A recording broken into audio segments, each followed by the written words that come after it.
უნდა მოვამზადოთ თბილისური კერძი. ვის როგორც ხელა, იმის მიხედვით აკეთებს. დიდი მითქმა-მოთქმა, დიდი ჭხუბი და დავითარაბა იმაზე, რომ ამით ავიცილებთ თავიდან დიდი რაოდენობით ზეთის შეწოვას ბადრიჯნის მიერ. ერთ რჩევას მოგცემთ კიდე.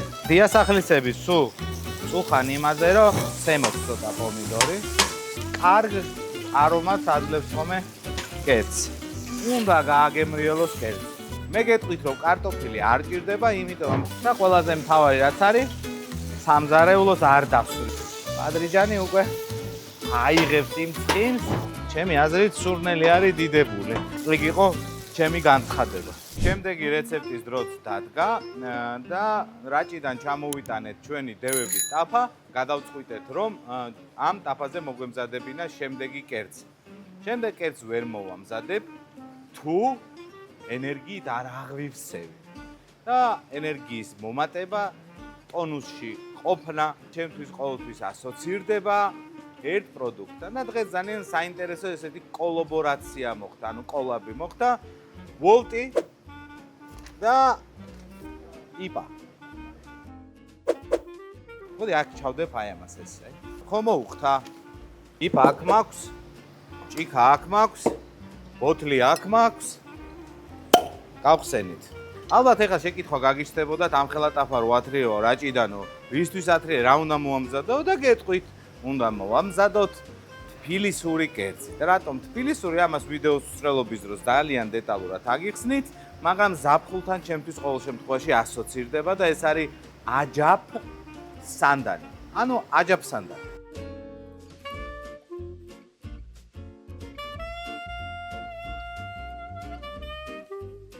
დავასხით შავი ლომის იპა, გადავარაკრაკეთ.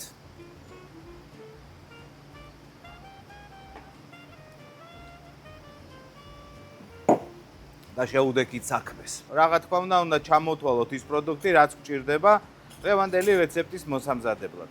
უამრავი ვერსია აჯაფ სანდალის, რამდენი დიასახლისიცა, იმდენი ვერსია. ვის როგორც ხელა, იმის მიხედვით აკეთებს, თუ ძალიან ცხელა ცივს მიირთმევს, თუ ისე რაც ცხელა და აი ესეთი კომფორტულ გარემოშია, მაგალითად შავი ლომის იპა აქვს და კონდიციონერი, მაშინ ის ცხელათაც შეიძლება მიირთვას ეს კერძი, მაგრამ ჩვენ გვცხელა, ძალიან გვცხელა და დღეს მივირთმევთ როგორც ცხლად, ისევე ცივად, იმიტომ რომ ჯერ ცხელს გავსინჯავ და მერე მაცივას შევდგავ, მამუკას ვთხოვ და გამიგრილებს და მე მიყვარს მაგალითად ორმანეთიანი ქარხნული ყველი როა, იმას რო შეატან და იქვე კიდე პომიდორი უნდა ქონდეს აუცილებლად 4-ხად გაჭრილი. კაი, პომიდორზე გამახსენდა და აქედან დავიწყებ. პომიდორი დაგჭირდება, მწვანე წიწაკა ესეთი აი ჟავეს რო აკეთებენ, ქართულს რო ეძახიან, ეგეთი წიწაკა დაგჭირდება, წითელი ბულგარული დაგჭირდება, ხახვი, ბევრინიორი, ბადრიჯანი, ოხრახუში, ქინძი და რეჰანი. რეჰანი რო ამ კერძს უხდება, ისე მე მგონი არაფერს არ უხდება, ნუ ერთი კიტრი პომიდორი სალათას უხდება. და მარილი რა თქმა უნდა. ესე იგი, კარტოფილს მე არ ვამატებ. დიდი მითქმა-მოთქმა, დიდი ჭხუბი და დავითარაბა იმაზე, რომ კარტოფილი ჭირდება თუ არა აჯაფ სანდალს. მე გეტყვით, რომ კარტოფილი არ ჭირდება, იმიტომ რომ ცივ ვერსიას თუ მივირთმევთ აჯაფ სანდალის, მაშინ კარტოფილი ხეხეშდება, უგემური ხდება და აი არაფრის მომცემი არაა. თუ ცხელ ვერსიას მივირთმევთ, რა თქმა უნდა, ცხელ ვერსიაში შეგიძლიათ დავუმატოთ კარტოფილი. კარგი, დავიწყოთ, ესე იგი, ბადრიჯანი ესე შეგვიძლია დიდ ნაწრებად გავაკეთოთ, იმიტომ რომ დიდ ტაფაში ვაკეთებ, თქვენ თუ მცირე ტაფაში აკეთებთ, შეგიძლიათ გაჭრათ და დაჭრათ. მე ამ შემთხვევაში გავაკეთებ ესე, რომ გრძელი, ასე თქვათ, ულუფები იქნება ბადრიჯნის. ყინულიან და მარილიან წყალში ჩავყაროთ ბადრიჯანი, რომ პირველი ფერი არ დაკარგოს და მეორე, ნუ მაინც თუ სიმწარე აქვს, ის სიმწარე რო გამოიტანოს. იმიტომ რომ ეხა უკვე ჩვენ იმ რეალობაში ვართ, რომ ქართული ბადრიჯანი ჩემოვიდა და არ არის სათბურის ბადრიჯანი და აქედან გამომდინარე შეიძლება იმ ჯიშს, რომელიც ჯიშიც დაარგეს, დათესეს, აქედან გამომდინარე გქონდეს ცოტა სიმწარე და თავი დავიზღვიოთ მაინც თქვენი რა მიდის. ბადრიჯანი გავჭერით. თქვენ როგორ ჭრით ხოლმე, აი მომგვარებულ ბადრიჯანს როგორ ჭრით ხოლმე? მე მაგალითად წვალობ და ესე ვჭრი ხოლმე და თქვენ თუ რაიმე ხერხი გაქვთ როგორ მომგვალებული ბადრიჯანი დანით როგორ გაჭრათ, ჯობია დაწეროთ კომენტარებში. და საერთოდ მე გირჩევთ რომ არხი გამოიწეროთ, ვისაც არ აქვს გამოწერილი, გააქტიუროთ ზარის ღილაკი, ეს ცოტა კიდე გავჭრათ. მე მიყვარს აი ცოტა მოძენძილი როა რა ბადრიჯანი და ბოსტნეული რო ხრაშუნა. ანუ ბადრიჯანს უფრო დიდხანს ვამზადებ ხოლმე, ვიდრე სხვა ბოსტნეულს, იმიტომ მიყვარს ბადრიჯანი რბილი და არომატული და ბოსტნეული კიდე ცოტა მყარი და ხრაშუნა. ყველაზე დიდი დრო ჭირდება ამ კერძის მომზადების დროს ბოსტნეულის დამუშავებას.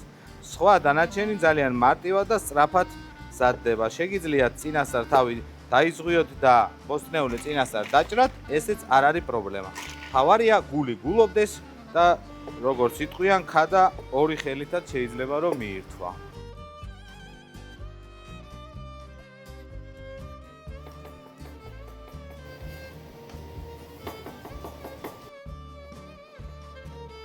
ვიწყებთ პირველ რიგში ზეთის დამატებით და გეტყვით რატომ ვამატებთ ზეთს. ჩვენ შემთხვევაში ცენტრში ვამატებთ, იმიტომ რომ ცენტრში ყველაზე კარგად გაჩერდება ზეთი. დაახლოებით 1 კილოგრამ ბადრიჯანზე დაგჭირდება 200 გრამი ზეთი. ზეთი უყვარს ძალიან. ესე იგი რას ვაკეთებ? პირველ რიგში ვიწყებთ ხახვით. რაჭის ვიდეოში ჩვენ მოვამზადეთ რაჭული ლობიანები. და იქ ვიდეოში აღვნიშნეთ, რომ გავაკეთეთ ხახვის ზეთით. აი ხა ზუსტად ჩვენ რას ვაკეთებთ, იცი? ხახვის ზეთს, ანუ ხახს ვაძლევთ არომატს. ეს ძალიან მნიშვნელოვანია, იმიტომ რომ ზეთს აქვს თვისება, არაერთხელ აღმინიშნავს და განმეორდები, რომ ზეთს აქვს ის თვისება, რომ სხვადასხვა არომატებს უფრო ადვილად იღებს, ვიდრე მაგალითად წყალი. და ავტომატურად ჩვენთვის მნიშვნელოვანია, რომ ხახვი კარგად მოუბრაწოთ ზეთში და მიცეს თავისი არომატები. ანუ ეხლა ჩვენ ვაკეთებთ ერთგვარ ხახვის კარამელიზებას.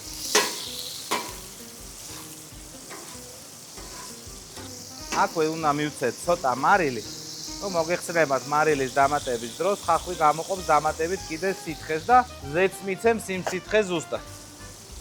როგორ დარბილდა ნელ-ნელა. ხახვი შუაში ხო გვაქვს?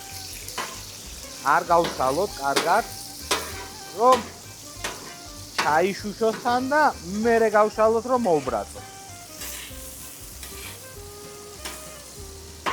იგივე პრინციპით იზავთ თავისუფლად ტაფაში. ესე იგი 1 კილოგრამ ბადრიჯანზე დაგჭირდება 2 ცალი ბულგარული წითელი, 2 ცალი ქართული წიწაკა მწვანე, აი დასამჟავებელი, დაგჭირდება 2 მოზრდილი პომიდორი, დაგჭირდება ცოტა ქინძი, ცოტა რეჰანი, ცოტა ოხრახუში. დაღერღილი წიწაკაც კარგი იქნება, რომ დავუმატოთ, იმიტომ რომ ვის როგორ უყვარს სიცხარე, მაგრამ აჯებსანდალს ძალიან უხდება ცოტა სიცხარე, რომ დაკრავდეს თან განსაკუთრებით სივს. ამისათვის ჩვენ უნდა გამოვიყენოთ დაღერღილი წითელი წიწაკა. აი ხახს მოვაყაროთ ის. ეს ხახვი არის ეხლა ჩათვალეთ 7 წყნარი. იმიტომ რომ ბედ შეგუა და უნდა გააკეთოს კარგი საქმე. უნდა გააგემრიელოს კერძი.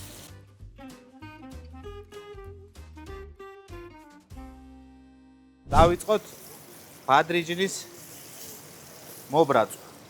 როგორც აღვნიშნე, ყინულიან წყალში დავამატეთ ბადრიჯანი და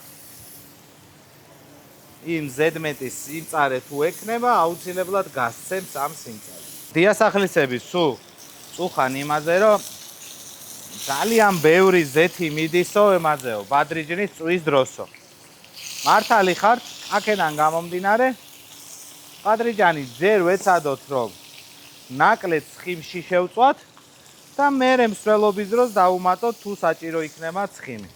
აი ჩვენ შემთხვევაში ზუსტად ეხა დიდ ტაფაზე კარგად განახერთ რავს გულისხმობ. აქ ზეთი გვაქვს ეხა ჩვენ, აქ არა გვაქვს ზეთი. აქედან გამომდინარე, მე ვანაწილებ ბადრიჯანს მშრალ ტაფაზე და სულ ცოტა ხანში გადავიტან უკვე ზეთისკენ. და ამით ავიცილებ თავიდან დიდი რაოდენობით ზეთის შეწოვას ბადრიჯნის მიერ. და ყველაზე მთავარი რაც არის, სამზარეულოს არ დავსვრით, იმიტომ რომ მოგეხსენებათ, რომ როდესაც ბადრიჯანს ვსვავთ, სამზარეულო პარალიზებულია ხოლმე. ეხლა ხახვი შეგვიძლია ცოტა გავწიოთ იქით.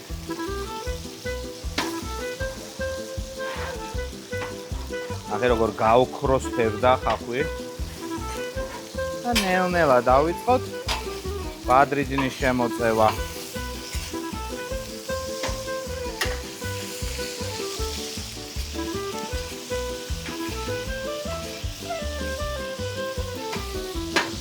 ამასობაში ხახვა რაც საჭირო იყო ის ხნა.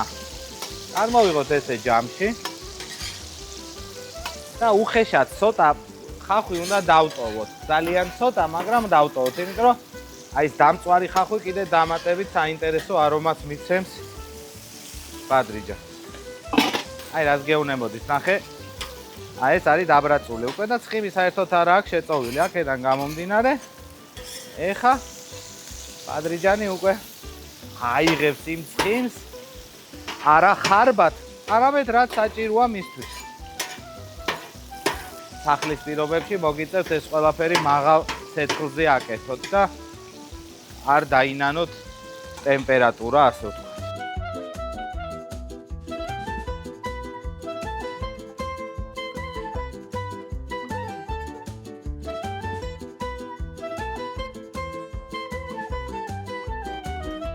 შემდეგი ეტაპია წითელი ბულგარული. რომ მკითხოთ წითელ ბულგარულს რატო უმატებოთ, ჩემი აზრით ყველაზე არომატული ბოსტნეულია, რომელიც თან ნეიტრალურია.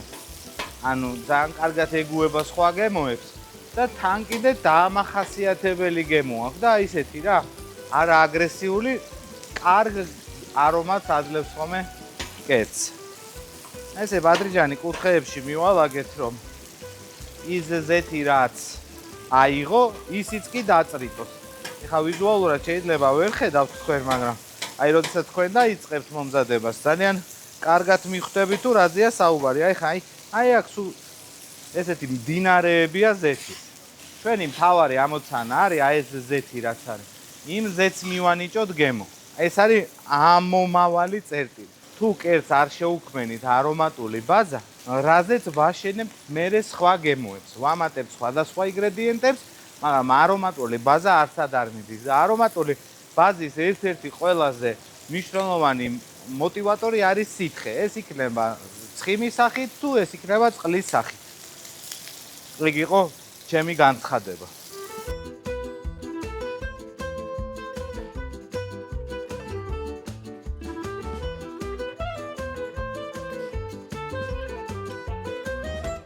ნიორი არის უხეშად დაკეპილი. რატო ვაკეთებ ამას? იმიტომ რომ ჩვენ ახლა მაღალი ტემპერატურა გვაქვს აქ ძალიან და წვრილად დაჭრილი ნიორი რო დავუმატო, უცბად დაიწვება და აქედან გამომდინარე ნიორს სრულიად საკმარისი ზომა აქვს იმისთვის, რომ არ დაიწვეს და თან კიდე გემოები მიცეს. ნიორს ჩვენ კიდე ერთხელ დავამატებთ, როგორც უკვე ბოლოსკენ. იმიტომ რომ ის აგრესიული ნიურის გემო კონდეს და ეხა ეს არის უბრალოდ ესეთი რა, მოშუშული ნიურის გემოც რომ კონდეს ჩვენს კეცს. 1 კილოგრამ ბადრიჯანზე ჩვენ ასე ვთქვათ, ბადრიჯანი არის ჩვენთვის კილოგრამების ნიშნული, ასე ვთქვათ. 1 კილოგრამ ბადრიჯანზე დაგვჭირდება სადღაც 4 კბილი ნიორი.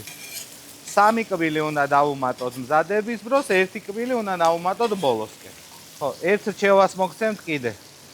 პროცესის დროს მარილი ცოტ-ცოტა მაინც ამატეთ ხოლმე, იმიტომ რომ თქვენ ხო არ იცით საბოლოოდ მარილი რამდენი დასამატებელი იქნება და ამ პროცესში დამატების დროს უფრო გააკონტროლებთ მარილის გემოს და ყველა ასე ვთქვათ ცალკე პროდუქტს ექნება მარილის გემო აღებული.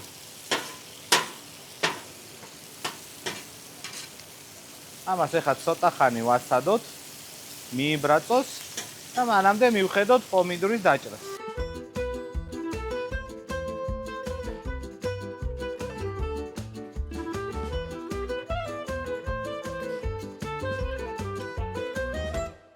დრო დადგა უკვე პომიდორის დამატების. ეს არის ძირითადი ბოლო პროცედურა, რომელიც უკვე ჩვენს კერძს წვენს მიცეს. და წვენი რომ იცეს, რა უნდა ვქრათ? უნდა მოვაყაროთ მარილი. და კიდე ცოტა დაღერღილი წიწაკა. ერთი კარგად ამოურიოთ. აი ესე ცოტა შეგვიძლია ესე ცემოთ ცოტა პომიდორი.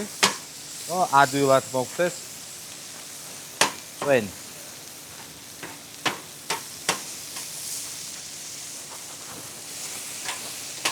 როგორც ხედავთ, უკვე ბადრიჯანი და წითელი ბულგარული გავაერთიანე.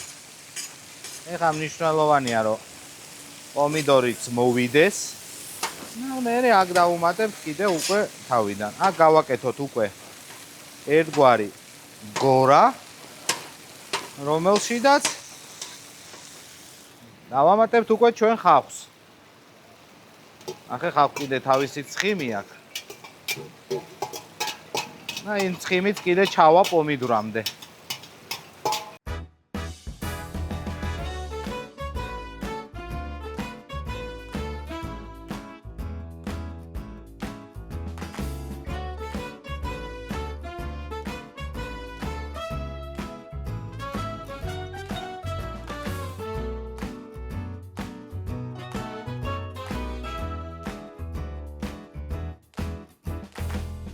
ჩვენი აჯაფ სანდალი თითქმის მზად არის.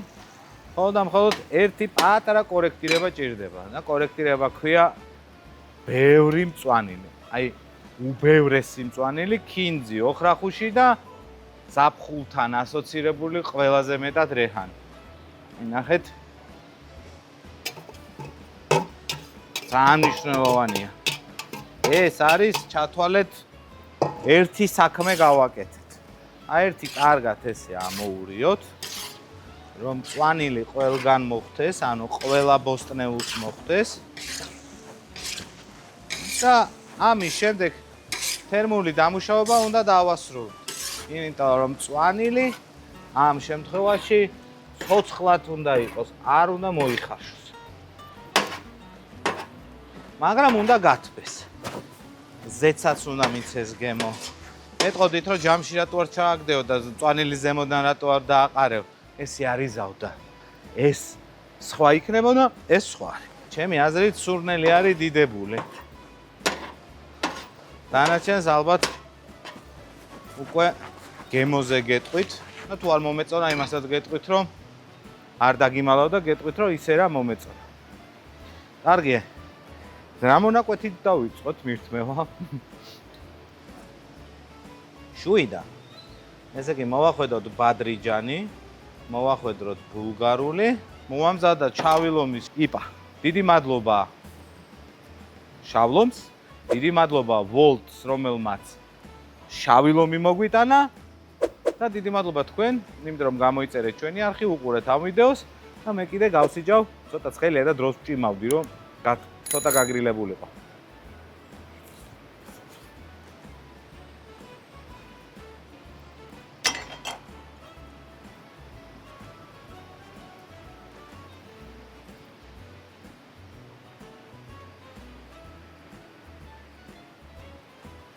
წაგებრიელია.